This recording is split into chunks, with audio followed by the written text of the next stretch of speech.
Welcome to Live Courageously. And this is Live Courageously podcast show 13 of 2023. And I'm your host, John Duffy. And this is the 29th Live Courageous podcast show since I started the show a year ago. Live Courageously has been the conscious theme of my life for the last 3 years since the beginning of the pandemic in 2020. And it's also been an unconscious theme for most of my life. If you haven't seen the previous 28 podcasts, with some of my amazing, courageous friends sharing their powerful stories of overcoming all odds, going on to live powerful lives and making a difference in the world. You can watch them on my John Duffy Live Courageously YouTube channel. And I have another, and it just keeps growing, 75 more friends planned to be guests on my future shows. I don't know where I'm going to get to do all this, but it's a great problem to have. So please subscribe to my Live Courageously YouTube channel and keep coming back every week, Sunday at 2 p.m. So why live courageously? Because fear is just a reaction, but courage is a choice. And I suggest you consciously choose courage and faith over fear every time you experience fear to help you get through life and to deal with whatever life may throw at you in the future. And trust me, it will throw stuff at us that we don't like or want.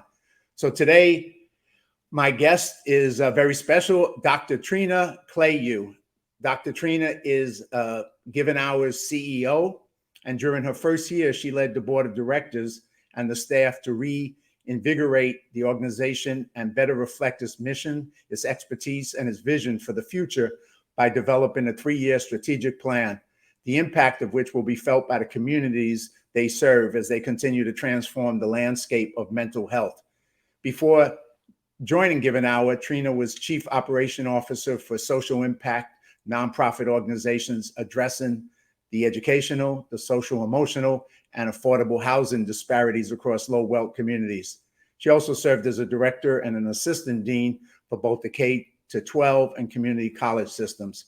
As a military spouse, Trina served as the director of workforce and economic development for a county of governments charged with multi-state coordination of base realignment and closure events, and as CEO of a national military spouse and veteran workforce development network, and as a sexual assault response coordinator in support of the Army Family Readiness System.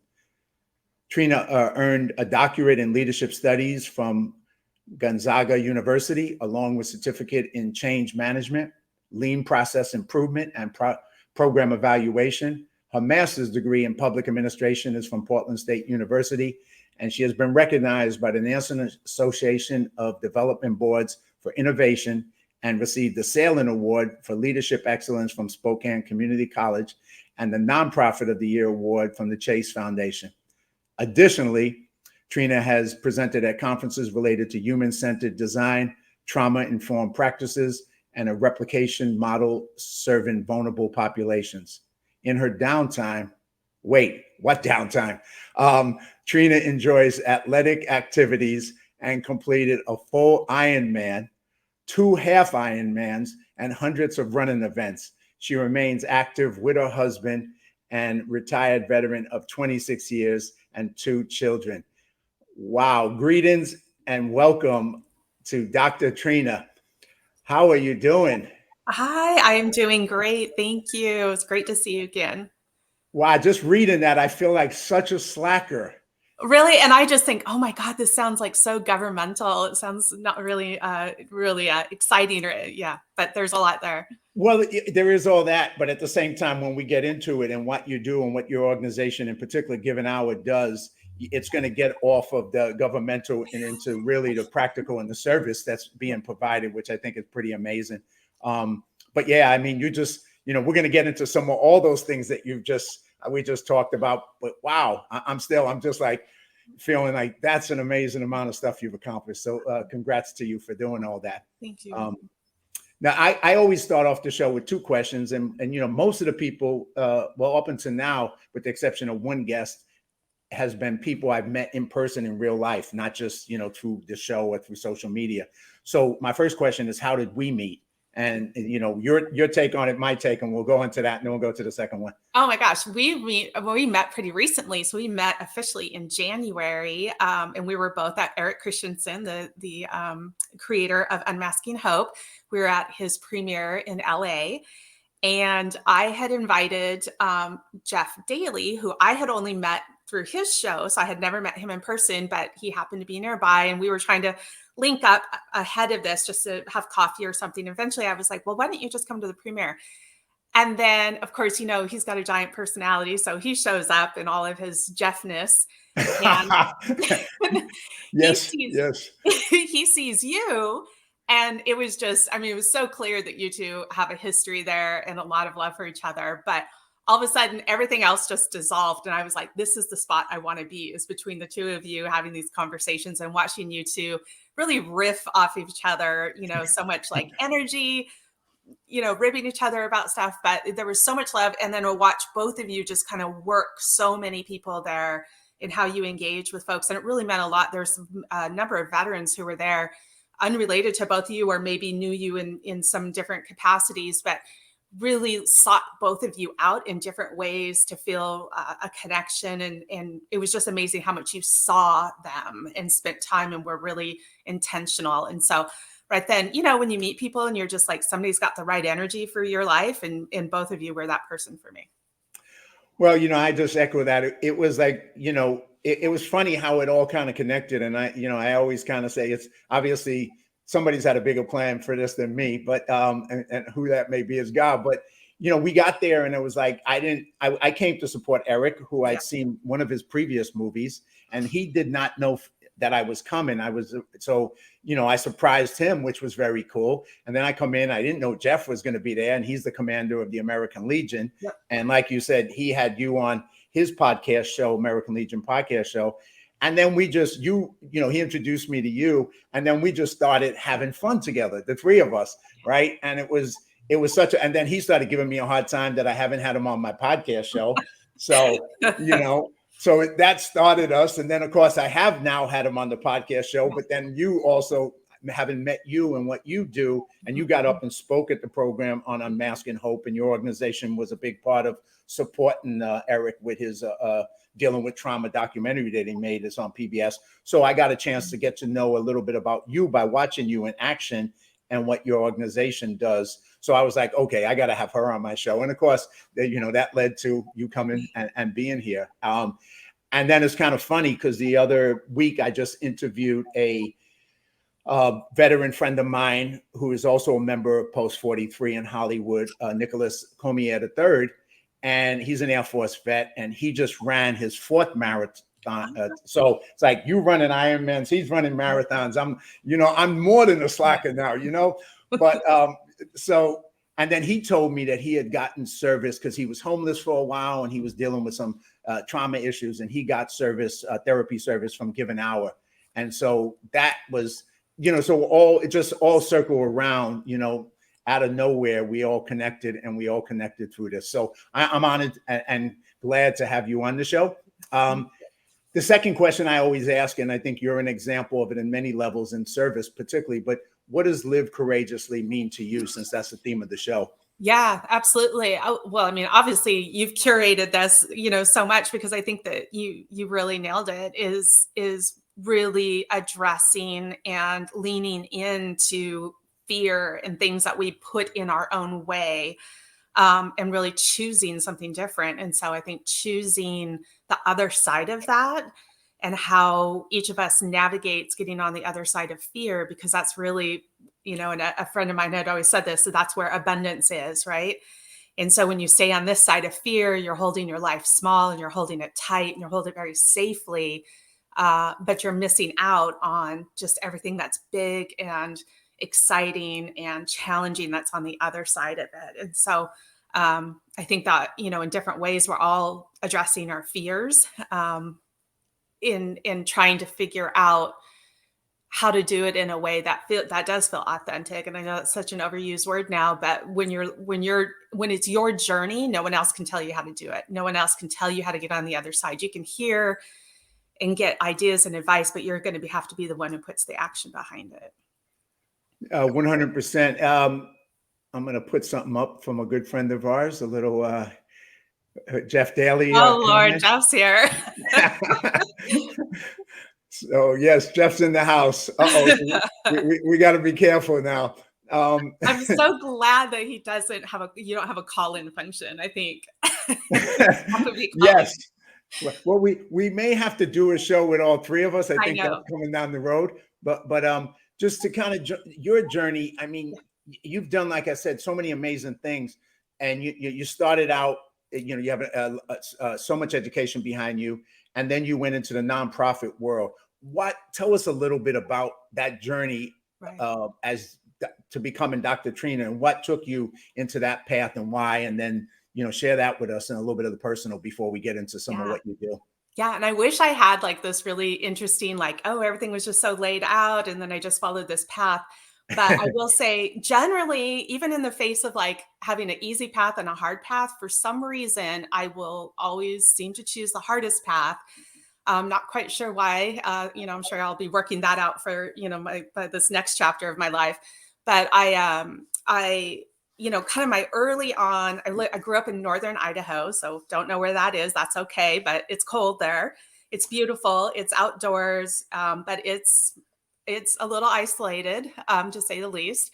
And when I was in high school, for just kind of a variety of reasons, I decided to move out on my own and finish school, which in retrospect probably wasn't even the path that you would have been on, just kind of leaving school and not leaving school, I'm sorry, but moving out. And I was working full time and finishing high school. And I started taking some college classes and really I didn't exactly know what I was doing, which I think is kind of prevalent in many things that I do. I'm not exactly sure what's happening. I eventually applied to college. I waited for about a year and a half before I went to college. I do believe I went and took my SATs hungover, which is probably indicative also of like my age, and that I wasn't really thoughtful about this. I was just trying to go to that, the next kind of reasonable step. And so, I've always worked full time, and each time I've gone back for my education, it's always been full time. And I just tend to layer a lot of things on there, which, hasn't always created enough space for me to do a whole bunch of things really well. But that's really kind of the path that I took. And early on in my career, I was doing internship as a guardian ad litem, which is like going to court for children who'd been abused, and became their advocate. And I was like, this is actually pretty cool. I really like I'd interview people and you make recommendations. And I was like, oh, this is something I would want to do. And somehow I ended up going from that to graduating college and went right into working at the Parole Commission in Idaho, working for the Commission on Pardons and Parole. So I interviewed inmates and persons who were incarcerated, and did backgrounds and made recommendations. And I did that for about 3 years. And I will say it was fun. It was kind of non-conventional. It was different. It was a lot. And I think at some point I was like, I need to go to the next.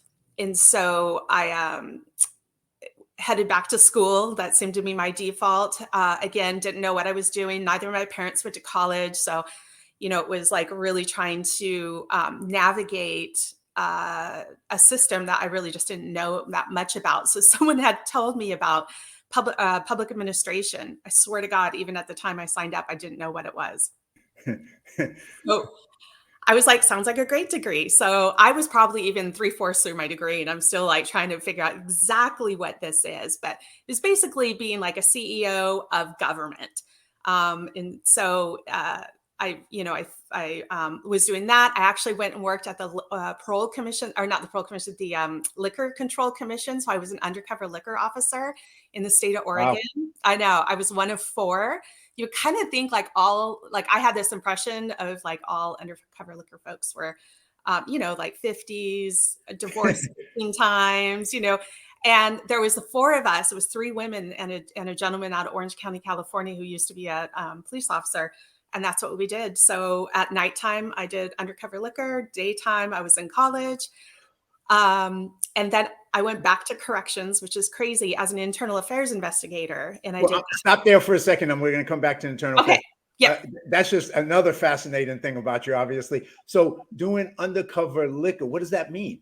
What do you do? And I've never heard of it in that sense. So are you serious? Oh my gosh. I think for sure that would be a whole thing in California.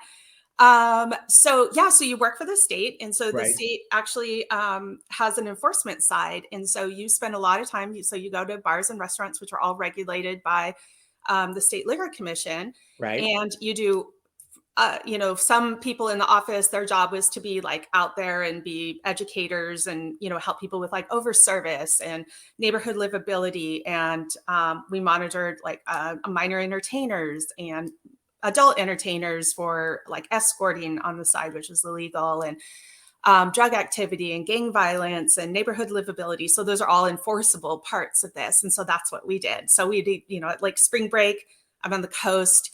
You'd spend the coast doing spring break, which is a lot of like underage drinking. During certain seasons, you might be like going to really rural areas where a lot of like hunters, were out, and there would be over service, or you go to some places that were known to be like it wasn't the Hells Angels. It was like another, it's been a minute, but another kind of motorcycle Gang. I was going to think of a better word, but yes, gang. Thank you. Yes. And so had really kind of sketchy instances with, identifying like some of the drugs and things like that. And so you Wow. do that. And then, then you make And yourself. then you go on to the next one that you just was mentioning before I No, took you that's back to okay. that. So then you went into the criminal justice system doing what specifically? Internal affairs for the state of Oregon also, and in Ohio. I did it again. I did it twice. Wow. And so that was really about staff who were doing illegal things, either administrative or criminal in the system. So a lot of it had to do with abuse of inmates, could be running like tobacco or drug contraband Into the prison systems into the prison illegally? systems, but it always has to do inside outside. So everything Right. kind of runs outside as well, because you need a lot of family members and friends to run this stuff inside. Sure. So we did that. And oh my God, I went out on bus with, getting the state police to pick up my case and going out and raiding homes and doing all the stuff. And I was like, I don't know what I'm doing. I'm in my 30s by now. I need to clean it up. I need to do something that's, forward. But obviously everybody goes on a different journey. Some people start out life and they know exactly what they want to do and they go on that path and it works out perfect, right? But most of us don't get to do that usually, and we kind of got to find ourselves and refine ourselves and refine ourselves. And sounds like you did that, but it just kind of sounds to me, listening to you, it takes a form of courage to be able to recreate yourself, to be able to, go down a path, do what you did, and then find yourself and then move on and then kind of recreate yourself again.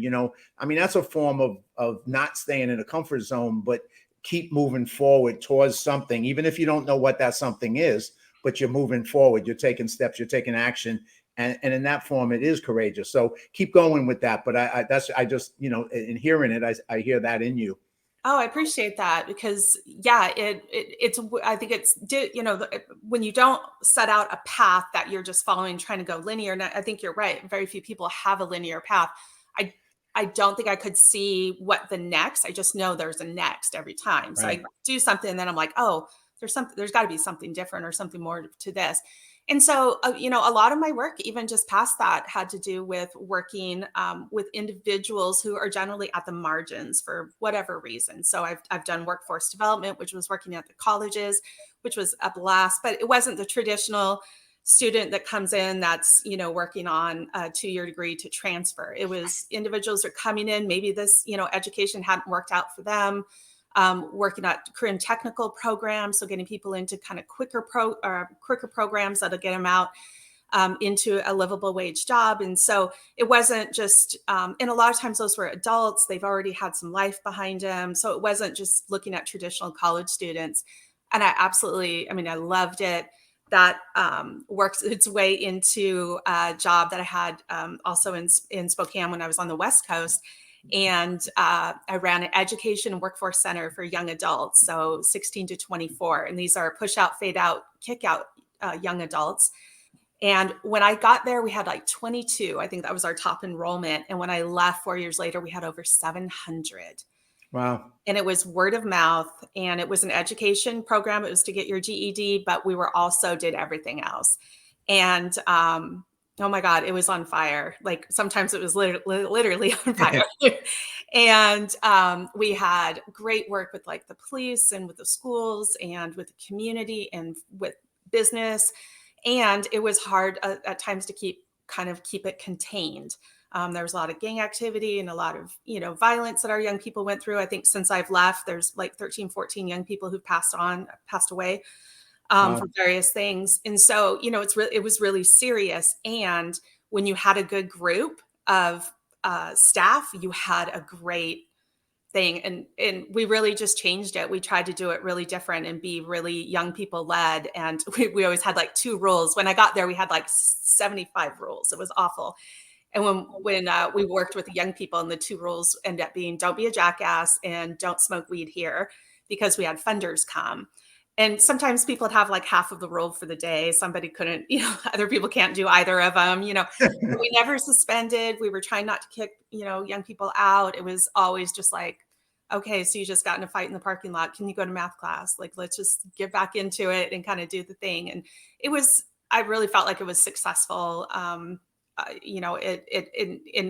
as you recreate and redefine what does success mean. And I would really say that every day, no matter kind of what a crap show it felt like the day might have been, for most of our young people, I would say it was a great day for them. And we really tried to make it just feel like they were the most important person who walked in the door. And so I always said it was like the Nordstrom's experience of workforce development, but a lot of people weren't around during Nordstrom's wouldn't realize what that meant.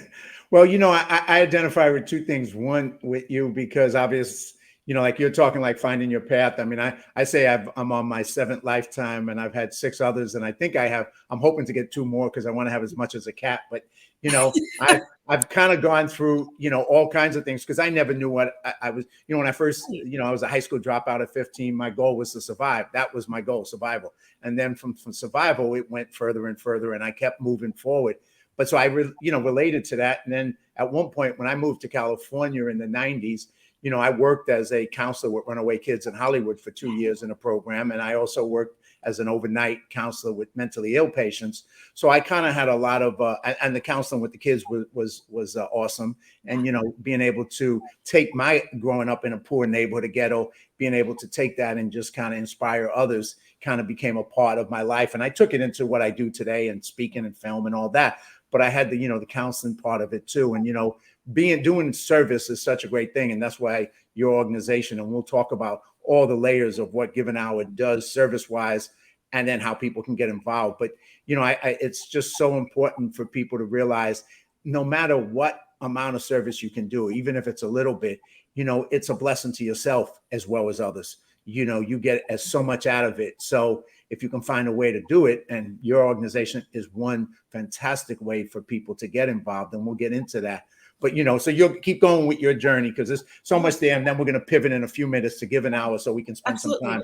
Yeah. And I so agree with what you're saying, because I think you don't really know yourself and what you're capable of until you really put yourself in those challenging situations. And especially when you're being of service to someone who you're not trying to change them, you're not trying to push things on them. You're really, and I truly believe in the idea of like meeting people where they're at. And I've worked in a lot of organizations where people say that, and then they give you like 500 rules that people have to do in order for them to work with them where they're at. And so I really was inspired by the people around me who I think pushed against some of those normatives. And then even just moving into the role that I have now at Give an Hour, I want to be that person who says yes more than I say no, because really the answers to the work that we do and the things that people need and the way in which they need it won't come from me. They'll come from people who are close to the work and close to the day-to-day. And I think that that's where so much of the magic just in any job that I've had is when you really listen to people and let their ideas spark and like give them fuel so they can see their ideas come to life. It's only a better service to the people that you are there to give back to. And so I think that all of those kind of different pieces have, and a lot of those were in fairly toxic work environments. just kind of by the nature of the work. And then also just some really, crazy leadership and people who I really think probably were good intentioned, but it had gotten so out of control. And so for me, it became my goal that I wanted to be CEO, period, of anything that was in service. And then when Given Hour came about, it just had like all the markings, like everything was there. Well, that's very cool. I mean, and I like what you said earlier about just those two rules that you have with the kids. Don't, simplify it and make it. Don't be a jackass being one of them, because it's real. At the same time, it's that authentic thing of when I was a counselor, I had an experience. I had just started there, and I luckily had some skill, and we were giving out free sandwiches, and I was sitting watching, and a mentally ill man came in, and he started screaming and cursing at the staff. And the staff was intimidated, and they gave him, a little bit more than he asked for even. And then he left. And I said, "Why'd you do that?" And then they said, "Well, why? What can we do?" I said, "Well, let me handle it tomorrow if he comes in." And so he came in the next day, and he started screaming and cursing at me. And so I stood up, and I just started screaming and cursing back at him in the same exact way. And his eyes got wide, and he looked at me, and I said, "Okay, now I got a question for you. Do you want to scream and curse at me? Because I can scream and curse at you, and I could kick you out. Or do you really just want a sandwich? Because if you want a sandwich, the easy thing is just to say, 'Hey, could I please have a sandwich?' And I said, if you say that, maybe I'll give you two. But you got a choice. You can go back to screaming and cursing at me, or you can ask me in a nice way." And he looked at me, and he was like, "Sir, could I please have a sandwich?" I said, "Wow, isn't that easy? So what you going to do tomorrow?" He said, "Sir, could I please have a sandwich?" I said, "See, it makes life a lot easier." I said, "Thanks a lot. Here's 2 sandwiches." And he leaves, and they're like, "How did you do that?" I said, "Well, he's mentally ill. He got issues, but he wants to survive. And if you let him survive by doing it that way, he's going to do that. And if you give him a better alternative, he'll take that better alternative, because at the end of the day, what does he really want? He wants that sandwich. He doesn't want to scream and curse at me. That's not why he came in." Right. So treating people with that, kind of meeting them where they are, understanding who they are, and understand what their need is. Sometimes it takes a little of that awareness. And I think you talked a lot about that, going through the different programs that you worked in, being able to be there for the kids.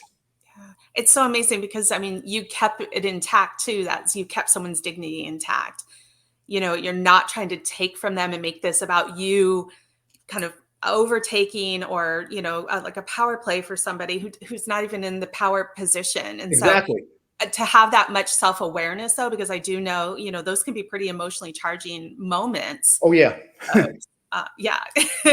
And the fact that you stepped into it with the idea of like really seeing that person as a human who has a need is very different than coming at it either with a savior complex or with you're going to just put them back in their place because they're yelling. So I think it takes a ton of mental fortitude and emotional maturity to pick dignity first before you engage. So I commend that. That's an amazing story. Well, thank you. And the people like yourself who are in the arena, who do it that way, you're able to affect people and affect change. I mean, I had a police officer on my show maybe a month or two ago, who works in Skid Row in LA, and he's been a police officer there for 25 years. And he's just such an amazing, powerful human, because he does exactly what you just said. He treats people with that. He treats them with respect, and he changes their lives because he does what he has to do. If he has to arrest them, he arrests them, but he doesn't take away their dignity or treat them with disrespect. He does his job, and he tries to inspire them to change, to find programs, to get into things that change their life for the better. So when you come across somebody like that, it always resonates with me, because I think those are the people that we need to share their stories more, like yours, because that's what the world needs more of, because people need help. So yeah, definitely. Couldn't agree more. Yeah, great. So let me take. We're going to pivot in. I want to make sure we get into all the things that Given Hour is doing, has done, is continue to do, and how people can get involved in it. So let me just take a moment and put up a quick 1-minute video from you, and then you can take it from there and take us through this conversation about all the things that you've done and been doing. And I'll ask some questions about that. So let me just grab this and put this video up.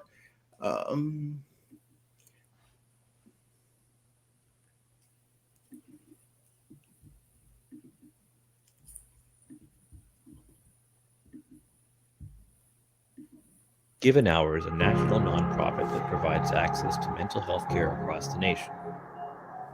Fear, shock, disbelief. I don't know how I can go on. These are the messages of hopelessness that Give an Hour hears from our service members and families across our nation. Through a national network of volunteer licensed mental health professionals, Give an Hour offers mental health care, peer support, and education resources to active duty, National Guard and Reserve, veterans, and their loved ones. In the US, there's only one mental health provider for every 95 people who live with mental illness. Give an Hour intends to address this issue by growing its network of mental health providers to 50,000 strong. Your combined federal campaign donations will help Give an Hour to grow its provider network and expand our services to include peer support programs, training, and workshops that can help bridge the gap in mental health support. All of our service members gave some gave all, making the ultimate sacrifice for our country. Now it's our turn to take care of them. Let's give back together. Thank you. All right. Whoops. Thanks for sharing that. You're welcome. Yeah, and I know from having read what you sent me that's one part of Give an Hour, obviously with the veterans and veteran services and their families, but it's also beyond that. So why don't you take the time to share what is Give an Hour so the audience can hear what that is, and then I'll start asking you some questions about that. Sure. So we are a national mental health organization. We were founded in 2005 in direct result to 9/11. And our founder had just this incredible vision of knowing that in 2005, nobody, especially in the military kind of area, weren't talking about mental health. And in fact, it could be really threatening to your career if you were talking about mental health.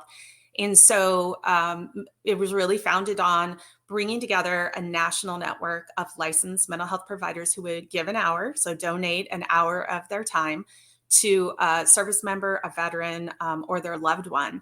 And even in 2005, it was unlimited. It was without barriers. It was definitely at that time a lot of confidentiality. I mean, obviously confidentiality always, but this was really about being able to have a separation between their military and status and getting mental health care. It's certainly over time, obviously that conversation has changed quite a bit, but we're still addressing the issue of stigma and mental health in service area and all areas. In 2015, we did that for a good 10 years, and in 2015, we launched the Campaign to Change Direction, which was really an international, but definitely a national campaign to really address stigma and the stigma with mental health. And it was a pivot point for us as well to begin to talk about what does this mean for making sure that anyone can get access to mental health care. And as you heard the statistic on there, it's 52.9 million, which I think is incredibly conservative, individuals, adults with a mental health condition, and there's 569,000 mental health therapists. So you have just a dearth that cannot be closed by having just more therapists. There's just not enough. And not everyone needs a therapist, but all of us have a part to play in educating ourselves about mental health and what mental health is and what emotional wellness is and what good emotional practices are and how to really listen and respond to other people. And at the end of the day, so much of mental health is about human connection. And so while we have a services side to our house, we also have an education and support side, which is really around educating individuals and communities, but also building peer support networks where people can use the power of their story and their experience to share and listen to others. And there's such a healing energy that goes with that. And then that allows more individuals access to a mental health provider for those who actually need individual counseling. And so that's been that's been our work. I've been there for 2 years now. And so we're working, as you had mentioned before, the strategic plan, but it was really looking at human-made trauma and where can Give an Hour be part of the solution for human-made trauma. So that can be military service, like war. It can be mass violence. We've been working in several communities been harmed by mass shootings. Interpersonal violence. So that can be people who've been affected in the justice system. It can be individuals. We are even working with a corporation right now to help with cybercrime and romance scams and sextortion and individuals who've been harmed in those types of crimes, and putting support groups together for people with other lived experience to be able to help them, and then training licensed providers to walk alongside the journey with them. Of course, the opioid epidemic in California, we have a program there in Southern California really addressing that. And we're trying to look at where do we take that next? Like, where is a good place for us to expand some of that work? So it's kind of whatever you need it to be if you come to us, because it's customized. And so we're not trying to pull some off the shelf product and say, this is your mental health journey, go take it. It's really about listening to people and spending time with them before we try to offer them a comprehensive way in which they can aid in their own healing. Well, you clearly, as you lay out, the organization has expanded, grown, taken on a new mission, and taken on other issues besides the military and veterans. And like you said, people who have experienced trauma, all the different layers of what you did. That's how we met, because you were supporting this movie, Unmasking Hope, which is story, and it's on PBS, Eric Christensen. And that's about people who've experienced different forms of trauma, from 9/11 to the borderline mass shootings to the Las Vegas mass shootings, and people who've been sexually abused.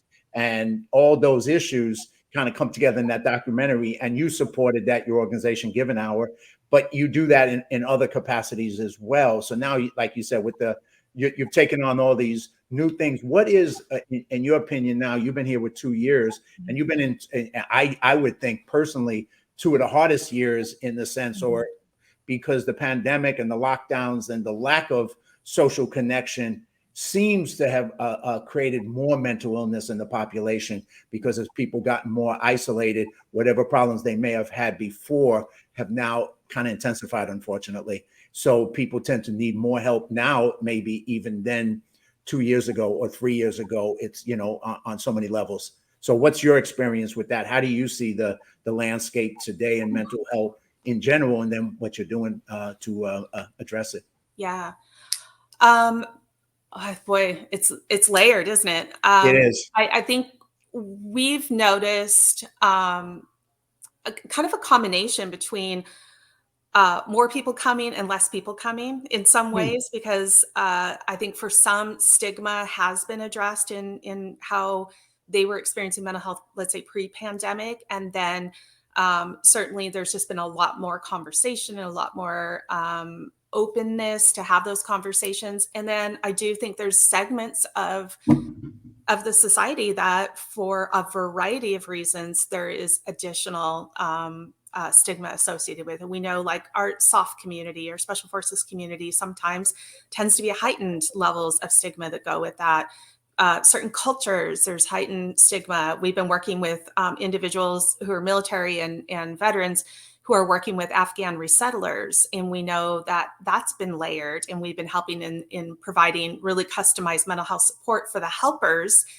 And they're dealing with layers of stigma for individuals that they're serving who are coming from Afghanistan, who helped us during the war. That is really cultural and very gendered. And I mean, there's language, and there's not really a mental health system the way that we know in the United States. So you don't have a clean crosswalk there. So I think that's part of like why we spend so much time trying to get in with the people that we're serving, to really understand what your wants and needs are. So then we can go back and tailor that. So everything feels like it lands, rather than, 60% of it was useful, but 40% wasn't. We're not looking for that as good, a good response to mental health care. I think the other is children, is that while we don't, tend to be mostly an adult, many of our things are gearing towards helping adults help their children. Because there's just not enough child therapists out there to get care. I mean, you could be waiting I mean, and I have seen waiting lists that are more than a year. This is with insurance. And the other kind of part of it too is access to care. Oh my God, I told you it was so layered. It's just access to care is that even with great insurance, you may not be able to get into a therapist. And the other part is that there's a whole segment of the population that would benefit that maybe can't access care because they don't have either insurance or the network or the money for the copays. So much of what we've been looking at is accessibility and equity in care. And so part of that is you're having to take care of therapists and help train them to work with individuals that have a human-made trauma that they may not have had experience with in their training and their education. And then on the other side of that is how do we really leverage the power of people in healing and peer support by bringing people together with shared experiences and help them help heal each other. And that the unmasking hope that you mentioned, you saw Molly in there, and Molly's an employee at Given Hour, and she was involved in 2 mass shootings within not even 14 months of each other. She was in the Vegas Route 91 festival, and then 13 months later, she was in the Borderline bar shooting that was on college night. And I think that having someone like her who has taken this experience, this very traumatic experience, and channeled it into helping other people with that experience is something that a person who's been involved in a mass shooting is not going to get in a lot of places. And to have her be able to bring these network of individuals together from shootings from before to ones that were more recently involved, and be able to be really genuine and be able to talk about how it helped her. It is an incredible healing way and has so much legitimacy to it that this works and this can work for people, and that you don't have to suffer quietly alone. Like there are other options, and they're not options you have to pay for because of how we operate with writing grants and contracts and donations and things like that. We can offer these services without another burden for a family that's already taken a lot of burdens.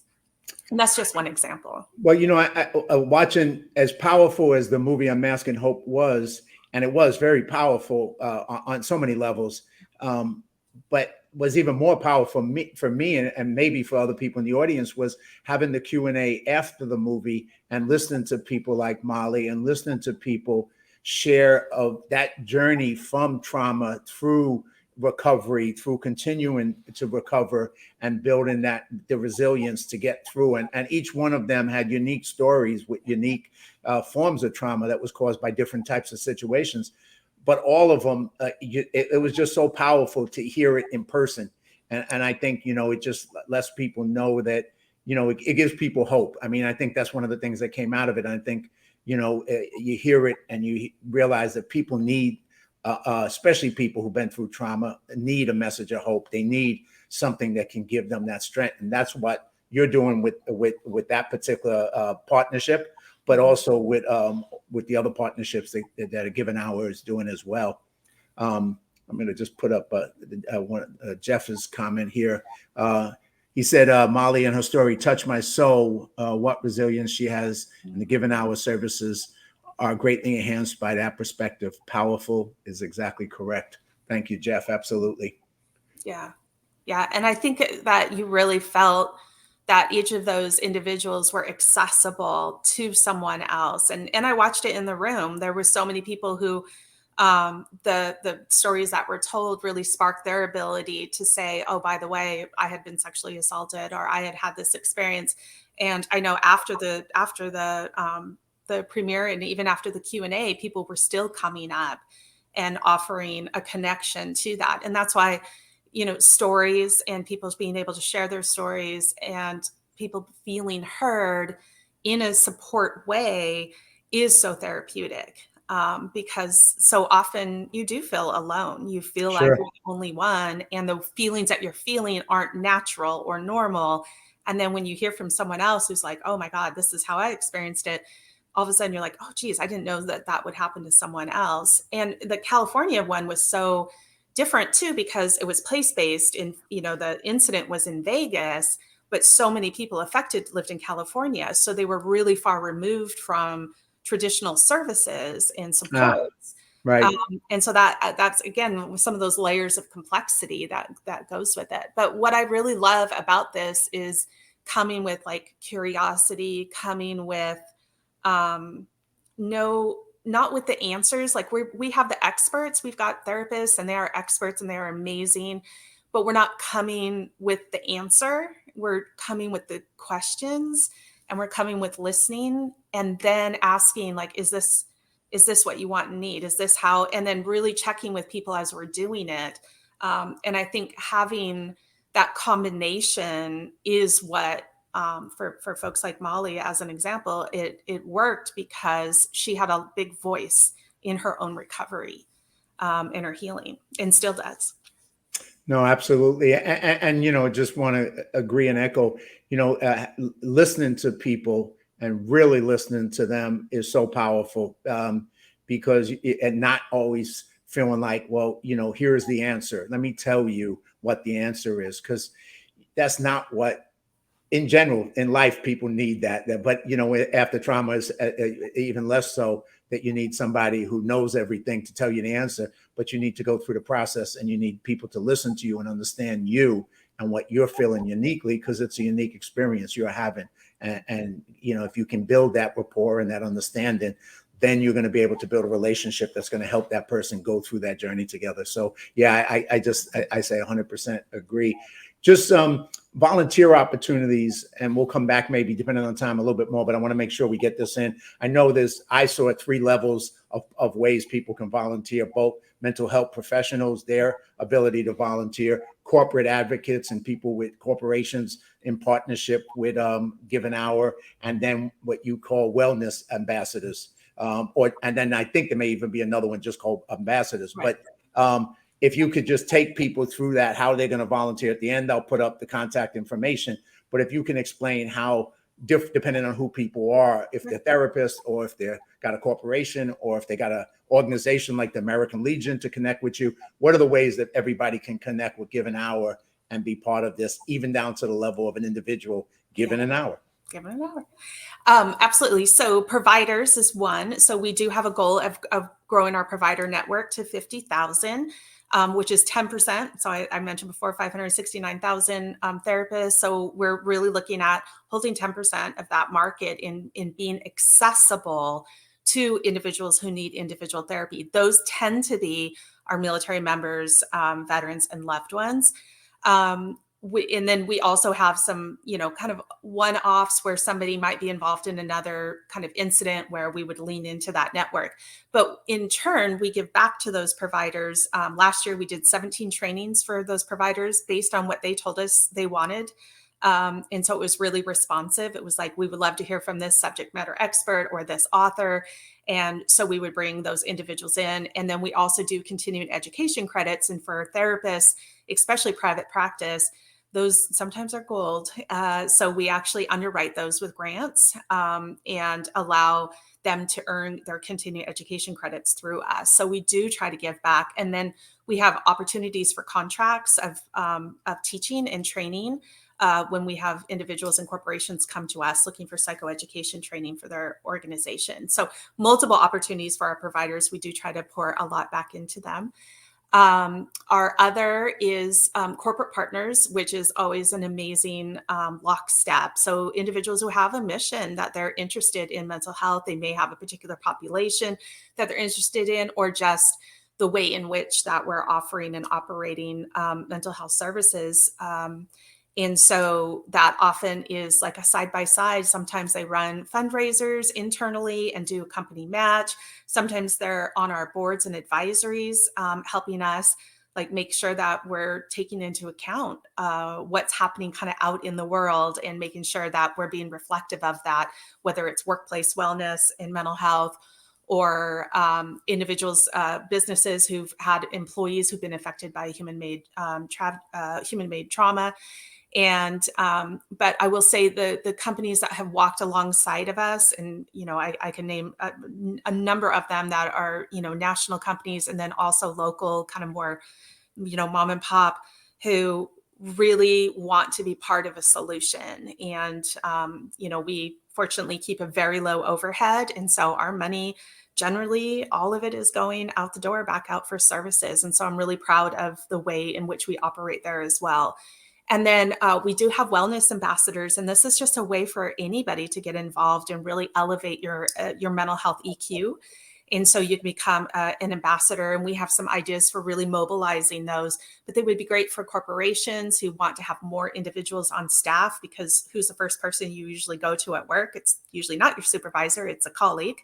And so the more that we know what to do, what to say, how to say it, when somebody actually needs help that is outside of your help, your ability to help, but it's giving resources and psychoeducation, just being able to say that anybody and everybody has a role to play in supporting each other in mental health. And then we do have ambassadors, and I know I introduced you to one of our ambassadors, but we have an actress, we have a now retired boxer, we have Eric Christensen. We have individuals who have a passion and a platform who are just talking about their experience and what they know in the day-to-day. And really, again, it's a lot about destigmatizing mental health. And when you have people who you know and trust, and some, even if it's on Instagram, but it's somebody that you're following, it has a lot of power. It has a lot of influence to say, it's okay. And you can reach out and get help. And you mentioned Eric Christensen as a ambassador, obviously, and he's very unique in the movies that he's done, and obviously in Unmasking Hope, because his level of empathy and ability to connect with people is so powerful, and you can see that he really builds that rapport and understands their story in a level that I think everybody can model. So is there, like, for you, training on that as well for people? Obviously somebody wants to be an ambassador for a given hour. Yeah. You want to give them the skill sets and the mindset to understand how they can play an effective role by understanding mental health, understand how to communicate with people, all those things. So what kind of training do you provide to somebody who wants to get involved and do something like that? Yeah, so we do. We have actually a person on staff who's dedicated to our ambassadors. And her work is so much about some of that. It's really training. It's talking about, like, understanding how, given our, kind of the what and why and the how that we operate, but also connecting to their story and what it is that's driving them. So many individuals have had, and I would say all, now that I'm thinking about it, have had a personal experience. Either they have experienced themselves or a family member that really called them into this level of service. And then we often will take up a passion project and help walk alongside to bring that to fruition. So right now we're working with Stephanie Shostak, who's an actress on A Million Little Things. She's got lots of other things that she does, but we've been working with her on a passion project called Selfish, and it's a workbook and it's an app. And we've got the cover, we've got all the write-ups, like everything's in production. And Nikki's just working alongside her just to keep all the steps moving forward and kind of running interference when we get hung up. But it'll be such a great gift, because not only will it be her being able to get something that's worked for her in her acting career and in her personal life, but now we will have ability to use it and to make it accessible to customers and clients who come to us to see if it's something that they can use. And again, just building it into the things that we do. And so again, this goes back to saying yes to people, right? Is like, why wouldn't you say yes to this? I don't know what it's going to look like. I didn't know, all the ins and outs of it, but I know that Stephanie was passionate about it, and we should get behind that, because she's the one who will drive that passion into it. And then we had it vetted, and we had, therapists on our board and elsewhere, go through and do the fine tuning. But you can't replace passion, and you can't replace people who've had a lived experience. And she has a very personal one to this. And so those are the things that we get to do with the ambassadors. And then we continue to provide them training and support and help them just see places where they can show up that would make a big difference. Well, I think you're right about saying yes to things. I think people sometimes underestimate how how great that is when you do say yes, and you say yes to an opportunity, even if you don't know where it's going to lead you. I know that for myself, it's been, just like me going to that screening led me to meet you. You introduced me to somebody that I will have a chance to at some point bring on the show. And every time you say yes, at least I find my world just expands, and it gives me more opportunities to give back and share and to help. So it's like, it's just the right way to live. If you can find a way to always say yes. I mean, obviously there's a point where maybe you can't, but in general, I think most of us can say yes most of the time. And it's a good thing when we do. I agree. Your life just gets bigger and better when you do. So I agree. And a lot of times I don't think too much about it, which is probably a problem, but I will say at the end of it, it always works out. I would agree. Yes, pretty fast. I'm like, yes, that's a great idea. I don't know. Yeah, I agree. I would agree. So in kind of trying to sum up, I mean, you've been through a whole a lot of stuff. Obviously, like we talked earlier, you're a wife, you're a mother, you're juggling a lot of things, and an athlete, and you're still doing all this stuff. What's the message, purpose of your life? Going forward, and like you said, you don't have to know. Sometimes you just keep working it out. That's fine. What do you see as kind of like because I think people, when they have a purpose and mission, whatever it is, it can be small, it can be large, but when you have a reason to do things, your life is fuller. You're able to have a more accomplished. When you don't have any purpose and mission, and that's true for veterans, when they come out and lose a purpose and mission, they lose something that's special, and they need to refine a purpose and mission, a purpose and mission. And whether in service or something like that, I think is a good thing. But what's yours, and what would you suggest for the audience? Yeah. And it's so interesting because I think that it, at least for me, it's hit me in different seasons of my life. So I would say 10 years ago, I would have had a totally different answer to this, but I feel like right now it's really about, well, I mean, it's always been about other people. I will say that starting with, it's about other people, but it's using what you can now to advance the betterment of other people. And so I think before 10 years ago, I would have been in a different position where I could make some changes, but I couldn't affect them at all levels. And I feel like now my role is really to listen to other people tell me why they can't access care, why they aren't able to find a therapist, why they can't help somebody that's come to us. And break that down. And now that I feel like I'm in a position, in a role where we could just either start doing stuff or stop doing things that don't make sense, it opens that up so much more. And so you really are just navigating things and really going after the artificial, and a lot of times it's artificial barriers that prevent people from getting what they want and need. And so I feel like that's been, at least in this role, I'm really am committed to helping our team figure out how to remove the logistical barriers between somebody seeking care and somebody getting care. And a lot of times, sometimes you're in your own way. And I think that we figured a lot of that out. It's like, well, we have to fill out this form. It's like, but they don't care about a form. Like, how do we bridge this distance faster? How do we make sure our therapists are engaged and can accept someone quickly? How do we make sure that we can follow up on care without interfering with the care that somebody is getting? So there was just a lot of those kinds of pieces. And now that I can say yes to a lot, it can be more like, well, what if we didn't do this? I was like, it sounds great. Stop doing it. And then that's it. So it helps change and it helps challenge a lot of things that we think are just conventional or we think are just in place. Like you can't touch it. It's just how we've done it.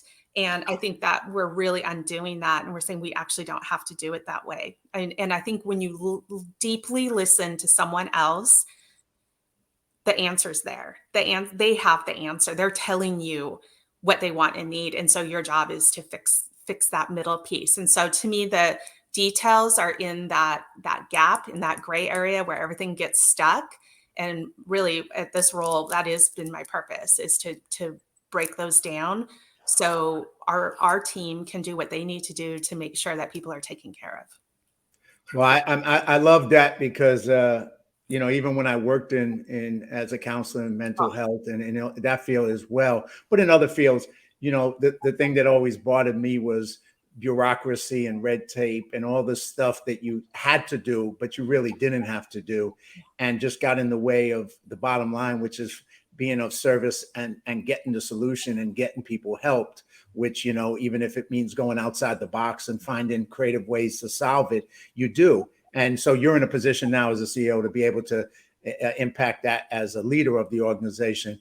But I just think that's such a great thing that you have that purpose and mission, because that's how you get more people served and helped. So I commend you for having that point of view and that approach to things. Like, let's make it simple. Let's get them the service. Let's find a way. And that's a great attitude to have. 100%. Yeah. And I think it changes your life as the staff member too. I mean, it's an empowerment across the board, but to feel like you have more say and equitable say in your work, I think is an incredibly powerful. And it's probably one of those, kind of toxicities that I've dealt with over the years that I really am desperately to undo. And so, but it takes a lot of time and trust. And I felt really proud of our team because they have leaned into some really difficult, conversations and vulnerabilities. And, I think none of us love to feel vulnerable. And, we have to keep building that trust, because at the end of the day, the better that we can work together as a unit, the more we can get people served and get them into what they want and need. So it is just locked in. It feels right, feels like this was made for them, and people can start their healing journey and then hopefully share that with others. So we have more and more people who can help one another. It's a huge capacity builder. Absolutely. I'm going to put up on the screen. Obviously, people can go to givenhour.org to contact and to volunteer on whatever level that they're able to volunteer on. They can donate to givenhour.org at Given Hour. And this is one of the places where you can get the information, right? Yeah. This is your Director of Communications and her contact number and email. So you can go here, and then you can find Given Hour on LinkedIn, on Facebook, on Instagram, and on Twitter. So you got many ways to stay in communication with Given Hour and be able to participate. Anything else you would like to close with? It's been great. It's great. You're my first doctor on the show, but so Dr. Trina, it's been a pleasure and an honor to. I'm just so glad that I said yes that night and ended up with that screening. And got a chance to hang with you and also hang with Jeff, which is always an experience. So that was great. I know we should have totally grabbed you for the afterward too. I don't know what I was thinking, but things were going. There's so many things happening. But yes, I need to make it back to SoCal and somehow. And I'll give you. This is what Jeff said earlier, which is kind of what was going on that night. Just what he said. So that's what I have to put up with him. But very true, Jeff. Very true, man. Anything else you would like to close on? And once again, thank you so much. Thank you for all the work that you're doing with this. And I recommend that people check out Given Hour, go to the page, givenhour.org, take a look at what they're doing and find a way. If you can just give a little time, give it. If you, whatever capacity you are, be an ambassador. Help spread this. It's a great cause, and I think it's changing people's lives. I appreciate that, and thank you. Thank you for giving us a chance to highlight that. And again, it was so great to see you at Eric's premiere. So I appreciate you. Indeed. Well, thank you so much. You have a fantastic day. I'm going to close out the show and look forward to seeing you in LA in the future. Oh, absolutely. Thank you. All right. Take care. Thank you. So I hope you enjoyed the show. Everybody's been watching the show and Dr. Trina's message today of service and hope and volunteerism and making a difference in the field of mental health for both veterans and military people and other people who've experienced trauma. So you can support them. You can go to givenhour.org and support them, donate or volunteer your time. So I hope you take the time. And the message I think was very empowering. It was for me. Join us every Sunday at 2 p.m. Pacific Standard Time. And next week, I have a guest and a friend, Elvis Leone, who's an Army veteran, a filmmaker, and a documentarian. And he has a powerful story and a work in progress documentary entitled Somos Leones, We Are Lions.